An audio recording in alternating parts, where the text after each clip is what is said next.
bersyukur kepada Allah Subhanahu wa taala dapat melaksanakan salat subuh berjamaah di masjid ini.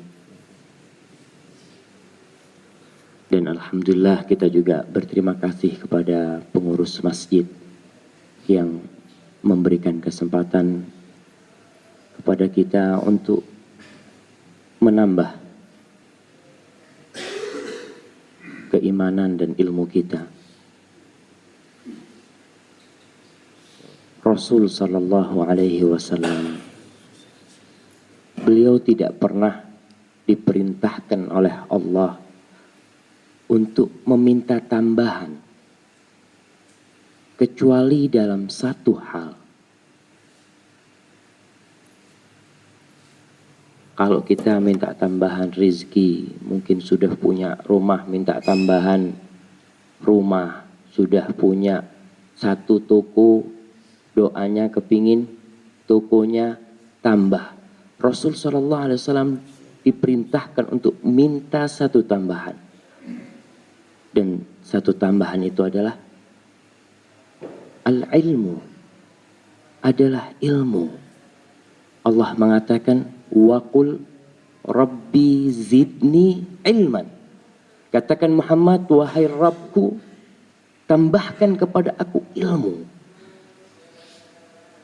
Karena memang dengan ilmu kita tahu mana yang hak dan mana yang batil. Dengan ilmu kita dapat membedakan antara racun dan madu. Dengan ilmu kita dapat membedakan mana amalan yang pahalanya 10 dan mana yang pahalanya 100. Dan Nabi kita sallallahu alaihi wasallam, setiap pagi beliau berdoa. Habis subuh ya, beliau memohon kepada Allah Subhanahu wa taala, Allahumma inni as'aluka ilman nafi'an wa rizqan tayyiban wa amalan mutaqabbala. Subhanallah. Coba kita perhatikan doa yang dipanjatkan oleh Nabi kita sallallahu alaihi wasallam. Yang pertama beliau minta adalah ilman nafi'an, ilmu yang bermanfaat. Bukan sembarang ilmu. Karena banyak orang berilmu tapi ilmunya ma yanfa', enggak ada faedahnya. Ada orang tambah ilmu tambah jauh dari Allah Subhanahu wa taala. Ada orang banyak ilmunya, banyak buku yang dibaca, tapi ternyata tidak ada pengaruh pada diri dan keluarganya. Maka yang Rasul minta adalah ilman nafi'an. Setelah dapat ilmu, apa yang diminta Rasul SAW? Wa rizqan tayyiban. Karena kita hidup di dunia, kita tidak hidup di akhirat. Yang namanya hidup itu butuh kos, butuh biaya. Ya kita butuh makan buat kita. Kita butuh makan buat keluarga kita. Rasul pun butuh itu. Maka Rasul minta kepada Allah Subhanahu wa taala setelah memohon ilmu yang dapat membimbingnya kepada jalan yang hak. Rasul meminta rizqan, tapi tidak sembarang rizki. Orang banyak dapat rizki, duitnya numpuk. Rasul tidak minta itu. Rasul minta thayyiban, yang thayyib, yang halal, yang baik. Dan itu yang seharusnya kita pinta. Kita harus sering-sering mempelajari bagaimana Nabi berdoa. Saya ingat pernah dapat teman, dia dikasih tahu sebuah amalan. Kata dia, amalan ini mujarab. Kenapa kata dia? Dia katakan, kalau saya baca doa ini, banyak rezeki saya, kata dia. Tapi masalahnya satu, cepat habis rezekinya. Waduh. Coba saya mau tahu amalan itu. Akhirnya dia mengatakan doanya itu, katanya Allahumma inni as'aluka rizqan wasi'an kathiran min ghairi ta'abin wala nasab, kata dia. Ya Allah, aku memohon kepadamu rizki yang banyak, yang luas, yang gak perlu capek, gak perlu lelah. Subhanallah. Tapi sayangnya itu dapat habis. Kenapa? Karena dia lupa minta thayyib tadi. Yang thayyib itu berkah. Sedikit mungkin kita dapat. Tapi karena baik, karena halal, cukup buat keluarga kita.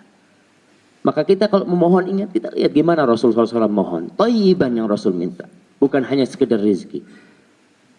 Dan yang ketiga, subhanallah, sudah dapat ilmu, dapat rezeki, apa yang harus diminta? Rasul memohon kepada Allah, wa amalan mutaqabbala. Dan ini, amal yang diterima. Amal yang diterima adalah buah dari ilmu kita. Orang yang dapat ilmu tapi nggak diamalkan, nggak ada faedahnya buat dia. Dan kita juga meminta pertolongan kepada Allah dalam doa ini supaya kita dibantu bisa beramal. Kita dengar ustadz ceramah, baca buku, dapat ilmu. Kadangkala berat untuk mengamalkan. Ya Allah, gimana ngamalkannya? Ustadz jelaskan tentang sholatul lail, tentang sholat tahajud dan kemuliaannya, menjelaskan tentang sholat duha. Dan itu dalam hadis-hadis yang sahih Rasul menjelaskan. Sekarang gimana ngamalkan sholat duha ini? Ya kita minta sama Allah Subhanahu wa taala. Karena yang dapat membantu kita cuma Allah. Maka cobalah setiap hari kita mengamalkan doa ini pagi dan sore. Allahumma inni as'aluka ilman nafi'an wa rizqan thayyiban wa amalan mutaqabbala. Ada satu ilmu yang akan kita pelajari hari ini tentang sebuah surat yang paling agung, yang paling mulia yang berada di dalam Al-Quranul Karim. Al-Quranul Karim terdiri dari berapa surat? Bapak-bapak, biar tidak ngantuk, berapa? 114 surat. Yang paling mulia di antara 114 surat ini adalah suratul Fatihah. Surat Al-Fatihah. Dia yang disebut Al-Kafiyah, dia yang disebut yang mencukupi. Orang sholat, Allahu Akbar, dia baca Al-Baqarah sampai An-Nas, terus ruku, sah sholatnya. Bayangkan yang dibaca itu 113 surat. Baca Alif Lam Mim sampai sebelum subuh dia baca Qul a'udzu birabbin nas, malikin nas, ilahin nas, min syarril waswasil khannas, alladzi yuwaswisu fi sudurin nas minal jinnati wan nas. Sah enggak salatnya? Baca 113 surat jemaah. Kenapa? Karena ini satu surat yang disebut Al-Kafiyah, yang disebut mencukupi. Itu enggak dibaca. La sholata liman lam yaqra bi Fatihatil Kitab. Enggak sah salatnya orang yang enggak baca Al-Fatihah. Ada apa dengan surat Al-Fatihah ini? Al-Fatihah juga disebut Asy-Syafiyah, yang dapat menyembuhkan. Bagaimana kisah Abdullah bin Mas'ud, dia meruqyah. Itu pemimpin satu suku yang disengat ular atau kalajengking, diruqyah dengan Al-Fatihah sembuh. Dan kita kalau dengar satu keutamaan dari Rasul sallallahu alaihi wasallam, kita amalkan. Anak kita sakit, kakinya sakit, ya Allah bacain Al-Fatihah, bismillahirrahmanirrahim, alhamdulillah, mudah-mudahan sembuh. Anak yang sakit ribut mau ke dokter dulu. Iya, ke dokter, tafadhol. Tapi yang kita bisa lakukan, kita amalkan. Mudah-mudahan Allah sembuhkan dengan Al-Fatihah itu. Dan itu surat yang paling utama sebagaimana disebutkan dalam hadis-hadis Bukhari Muslim. Coba kita lihat Abu Hurairah radhiyallahu taala anhu. Dia meriwayatkan dari Rasul sallallahu alaihi wasallam. Qala Allah taala, Nabi mengatakan, Allah berfirman dalam hadis riwayat Muslim, Hadis ini disebut hadis yang diriwayatkan dari Nabi, Nabi meriwayatkan dari Allah, disebut hadis qudsi.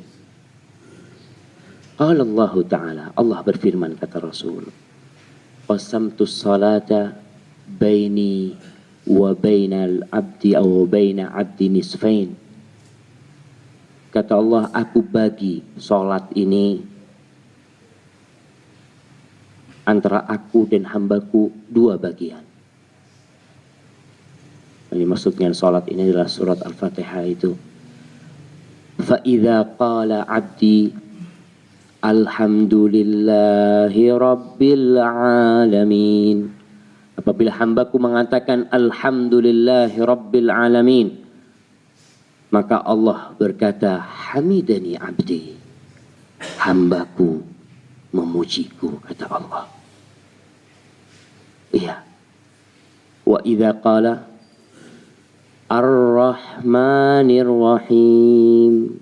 Apabila hambaku mengatakan Ar-Rahmanir Rahim, Allah mengatakan athna alayya abdi. Hambaku memujaku. Dia sebut nama-namaku. Wa idza qala iya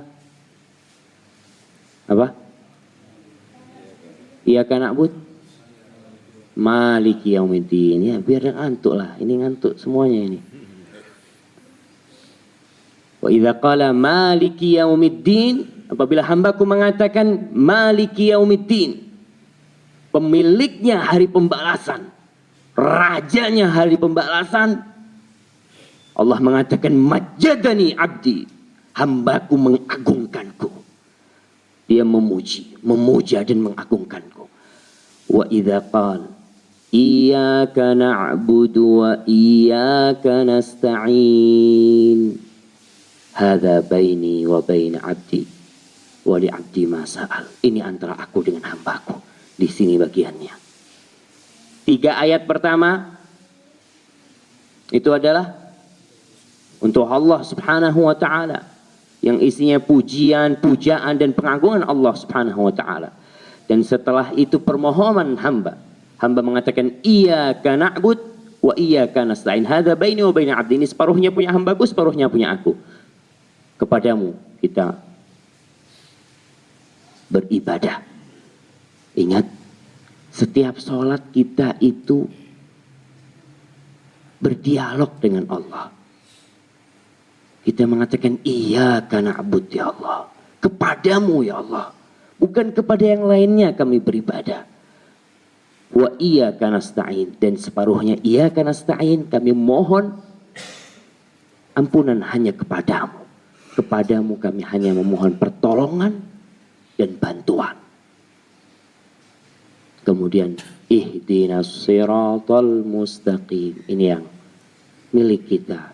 Ya Allah, tunjukkan kepada kami jalan yang lurus. Ya, jalan yang lurus ini salah satunya dengan belajar. Dengan kita mengetahui, apalagi sekarang di Indonesia munculnya aliran-aliran yang gak benar-benar. Ada di Jakarta yang ngaku Nabi. Siapa namanya? Ahmad Musaddiq. Ada Lia Eden. Ada banyak sekali. Kita memohon kepada Allah, ihdinas siratal mustaqim, supaya kita tetap berada di atas hidayah Allah, di atas agama Allah ini sampai kita mati. Karena kita nggak tahu bagaimana tatkala malakul maut, tatkala malaikat pencabut nyawa itu datang mencabut nyawa kita, apakah tatkala itu kita masih dapat mengatakan la ilaha illallah? Nggak tahu kita. Maka seorang mukmin tetap dalam doanya dia memohon kepada Allah Subhanahu wa taala. Ihdinas siratal mustaqim, siratal ladzina an'amta alaihim. Ya, jalan yang lurus. Jalannya siapa? Jalannya orang-orang yang kau beri nikmat Allah. Ghairil maghdubi alaihim waladhdallin. Bukan jalannya orang-orang yang dimurkai Allah. Siapa orang yang dimurkai Allah? Yang dimurkai Allah adalah Orang yang mengetahui kebenaran, kemudian dia tidak mengamalkannya. Dan dalam ayat ini para ulama sebagian menafsirkan adalah orang-orang Yahudi. Orang-orang Yahudi tahu dengan kebenaran. Dia tahu dengan akan keluarnya seorang nabi dari kota Mekah dan tempat hijrahnya kota Madinah. Mereka tahu. Tapi mereka tidak beriman. Waladhdallin. Dan kita juga memohon kepada Allah ditunjukin jalan yang lurus, bukan jalannya orang yang dimurkai dan bukan jalannya orang-orang yang tersesat. Orang tersesat itu yang nggak tahu, nggak punya ilmu, ya dia pikirnya benar, ya dia jalan terus. Maka ingat, usahakan kita dari surat Al-Fatihah ini, kita menghayatinya tatkala kita sholat. Tatkala kita mengatakan, iyyaka na'bud. Ternyata kita bisa langsung minta sama Allah. Siapapun orangnya, apapun kedudukannya, bagaimana pangkatnya. Kalau dia mau ada perlu sama Allah, dia bisa mengatakan, ya Allah. Dia bisa ambil wudu, dia bisa menghadap ke kiblat, mengatakan, iyyaka na'bud wa iyyaka nasta'in. Kepadamu kami beribadah ya Allah, dan hanya kepadamu kami meminta pertolongan, tak kepada siapa-siapa. Dan insya Allah segala problematika yang kita hadapi akan selesai. Rasul kalau ada masalah kemana? Kemana Rasul SAW? Aisyah menyatakan, idza hazabahu amrun laji'a ila shalah. Enggak lari ke rumah temannya, enggak lari ke rumah, ya mungkin orang-orang yang berpangkat, dia laji'a ila shalah. Dia berangkat mengadukan permasalahannya kepada pencipta langit dan bumi. Kepada Allah Jalla Jalaluh yang kalau dia akan menyelesaikan masalah hamba hanya berucap kun fayakun.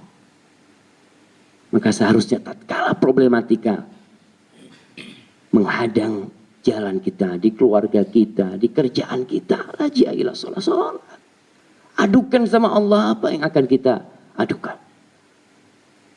Dan Allah itu tidak pernah bosan diadui. Kalau punya sohib, sekarang ngadu sama ustadz lah. Ustadz kata dia, anak ini kayak gini punya masalah. Ya didengerin sama ustadz. Tapi ustadz gak punya apa-apa. Besok datang lagi. Besok lusa datang lagi. Ustadz yang lihat, oh itu kok mau datang, itu kunci aja pintunya. Katanya. Sudah capek dengerin. Tapi Allah Jalla Jalaluh tidak pernah bosan mendengar rintihan hambanya. Bahkan Allah suka kepada orang-orang yang suka merintih kepadanya. Allah mengatakan, ud'uni astajib lakum. Minta sama aku, kata Allah. Aku jawab kalian. Maka ingat, dalam surat Al-Fatihah ini mengandung banyak sekali faedah. Kita sudah bertahun-tahun membacanya, tapi kita teruslah diulang, dibaca tafsirnya, dimaknai, dihayati, direnung. Insya Allah, Allah Jalla Jalaluh akan menerima sholat kita. Karena kata Rasul Sallallahu Alaihi Wasallam dalam hadis riwayat Tabrani, wa hasanahu Syekh Albani, Rasul mengatakan, Inna rajula la yusalli salata sittina sana walam tuqbal lahu salat. Ada orang yang sholat selama 60 tahun tapi sholatnya nggak ada yang diterima. La ilaha illallah. Kita harus takut. Seorang mukmin itu sebagaimana kata Hasan al-Basri, bainal ihsan wa makhafah. Dia berbuat baik sudah sama Allah, tapi dia takut nggak diterima. Dan itulah seorang mukmin. Adapun orang munafik mengumpulkan antara isa'ah wa aman. Dia merasa aman. Gampang, saya sudah sholat. Subhanallah. Kita takut sholat kita nggak diterima. Dan Rasul menyebutkan dalam hadis Tabrani tadi itu, sholat 60 tahun, ruku, sujud, wudu. Allahu Akbar. Ada apa sama orang ini? Rasul mengatakan yutimmu ruku'ahu wala yutimmu sujudahu. Rukuknya sempurna, sujudnya nggak sempurna. Sujudnya sempurna, rukuknya nggak sempurna. Jadi sholatnya belum benar. Maka mudah-mudahan kita dikasih ilmu yang bermanfaat pada pagi hari ini. Keluar dari sini mudah-mudahan kita bisa mengamalkan, dan pulang sampai rumah mudah-mudahan dapat rezeki yang thayyib. Subhanakallahumma bihamdik asyhadu an la ilaha illa anta astaghfiruka wa atubu ilaik. Wassalamualaikum warahmatullahi wabarakatuh.